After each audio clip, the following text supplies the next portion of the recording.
Hi everyone, welcome back to my channel. তো আজকে হচ্ছে সুইটিদের অষ্টমঙ্গলার শেষ দিন, অর্থাৎ আজকে ওরা চলে যাবে বাড়িতে। তাই দুপুরবেলা সবাই মিলে এখানে বসে গেছিলাম আমরা গিফট আনবক্সিং করতে। সবাই এটা নিয়ে কথা বলছিল যে কটা কাচের বাটির সেট পাওয়া হয়েছে। কেউ বলছিল 20টা, কেউ বলছিল 30টা। সে যাই হোক, এরপরেই শুরু করা হলো গিফট আনবক্স। সবার প্রথমে তো ভগবানের ছবি দিয়ে শুরু করা হয়, আর এরপরে সবাই নিজেদের মতো খুলতে শুরু করে দেয়। আর আমি তো বসে গেছিলাম প্লাস্টিক কাউন্টারে, অর্থাৎ যতগুলো গিফটের সাথে যতগুলো ক্যারি ব্যাগ আছে সবগুলো আমাকে এখন জমা করতে হবে। আর সত্যি কথা বলতে এই ক্যারি ব্যাগগুলো যে কতটা দরকারি, সে তুমি যে কোনো কাজের জন্য বাড়ি থেকে বের হও, তোমার একটা করে ক্যারি ব্যাগ তো অতি অবশ্যই প্রয়োজন হবে। সেজন্য এটা খুবই ইম্পর্টেন্ট।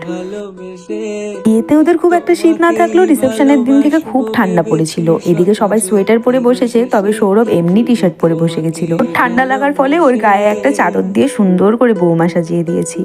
গিফট আনবক্সিং শেষ করে এরপরেই তো বসে গেছিল গিফট খোলার যেসব নিয়ম থাকে সেই নিয়ম কারণগুলো করতে। আর এই যে সুইটির কাকিমণি ওনাদের গিফটটা খুলে দিচ্ছে। যদিও গিফট ভাঙার রিচুয়ালটা আজকেই না, আরো কিছুদিন পর হবে। যাই হোক, আমার ঠিকঠাক জানা নেই। আর এইদিকে আমাদের আয়োদেরকে দেখো, 5 জন ধরতে হয় কিভাবে গোল করে ধরে দাঁড়িয়ে আছে সবাই। ওই দিকে দেখো গুনগুনকে, ওর এত ঠান্ডা লাগছে যে ও কোনো কিছু রিস্কই নেবে না, একদম দূরে দূরে থাকছে সবার থেকে।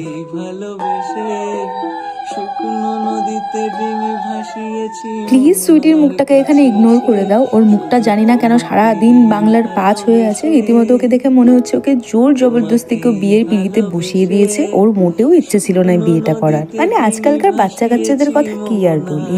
যাই হোক, সবাই একে একে আশীর্বাদ করলো, তারপর আবার চলে গেছিল বাইরে স্নান করতে। আর এখনই তো শুরু হবে আসল খেলা। সবাই তো আমাদের প্রথম থেকে বলে দিয়েছে যে একদমই রং খেলা হবে না। আমাদের নতুন বউ তো ঘুম ঘুম চোখে চলে এসছে, আর এই যে আমাদের নতুন বর গামছা দিয়ে বউকে প্রোটেক্ট করার চেষ্টা, যদিও শেষ পর্যন্ত সেটা আর রক্ষা করতে পারেনি।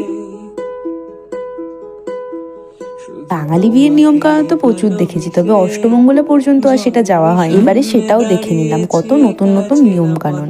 দুজনেরই যেহেতু ঠান্ডা লেগেছে সেই জন্য মোটামুটি একটু জল দিয়ে স্নান করানো হলো, কিন্তু এরপরেই তো আসল টুইস্টটা বাকি ছিল। ওই যে শান্ত বাচ্চার মতো পিছনে দাঁড়িয়ে আছে ব্ল্যাক জ্যাকেট পরে, ওনার মনে চলছিল এই যেটা আর কেউ জানতো না, ওই ডিমের প্লেটে 4 দিন যাবৎ পড়েছিল একটা পচার ডিম, যেটা ফাটানোর উদ্দেশ্য তো ছিল সৌরভের মাথায়, তবে এটা ফেটেছে ভাগ্যক্রমে সুইটির মাথায়। যেটা দেখে ওনার যে পরিমাণ মাথা গরম হয়েছিল সেটা ওনার ফেসের এক্সপ্রেশন দেখে বোঝা যাচ্ছে, যদিও উনি একটা কুশব্দও করেননি।